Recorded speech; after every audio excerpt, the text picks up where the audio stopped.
Hello, இன்றைக்குள்ள simple lunch என்னென்னு பார்க்கலாமா? இந்த வீடியோ நீங்கள் ஃபஸ்ட் டைம் பார்க்குறதா இருந்தால் சொல்கிறேன். நான் ஃபுட்டோட டிஸ்பிளே மட்டும் இல்லாமல் அது கூடவே சின்ன சின்ன ஹெல்த் டிப்ஸ் கொடுக்குறேன். இன்றைக்குள்ள லஞ்சில் கோதுமை தோசை.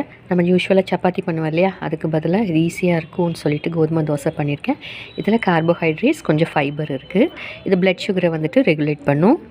வெயிட் லாஸ் பண்ணணுன்னு நினைக்கிறவங்க இந்த மாதிரி எடுத்துக்கிறது ரொம்ப நல்லது. இது கூடவே கொஞ்சம் தட்டைப்பயிரில் நிறைய ப்ரோட்டீன் இருக்குது, ஃபைபர் இருக்குது. அப்புறம் இது வந்துட்டு ஜீரண சக்தியை அதிகரிக்கும். இதுவும் ரத்தத்தில் இருக்கிற சர்க்கரையோட அளவை குறைக்கும். கொஞ்சம் புளிசோறு வந்துட்டு நம்ம நல்லெண்ணெய், நிலக்கடலை இதெல்லாம் போட்டு செய்கிறனால அது ஆன்டி ஆக்சிடென்ட்ஸ் வந்துட்டு ஆட் ஆகுது புளியோட சேர்ந்து. இது நோய் எதிர்ப்பு சக்தியை அதிகரிக்கும், ஜீரண சக்தியை அதிகரிக்கும். இது கூடவே கொஞ்சம் கஞ்சி வடித்த சோறு. இப்படி கஞ்சி வடித்து சாப்பிடும்போது நமக்கு வெயிட் ஏறாது, நம்ம ஸ்டார்ச் எல்லாம் கஞ்சியில் போயிடும். இதிலிருந்து நமக்கு கார்போஹைட்ரேட்ஸ் கிடைக்கும். கூடவே ஒரு பிளெயின் ஆம்லெட், சும்மா பெப்பர் உப்பு மட்டும் போட்டிருக்கேன். இதிலிருந்து ப்ரோட்டீன், கொஞ்சம் ஃபேட்டும் கிடைக்கும். இந்த வீடியோ உங்களுக்கு பிடிச்சிருந்தால் சப்ஸ்கிரைப் பண்ணிவிட்டு பாருங்கள். அப்போ நான் அடுத்தடுத்து போடுற வீடியோஸ் உங்களுக்கு நோட்டிஃபிகேஷனில் வரும். தேங்க்யூ. தேங்க்ஸ் ஃபார் வாட்சிங்.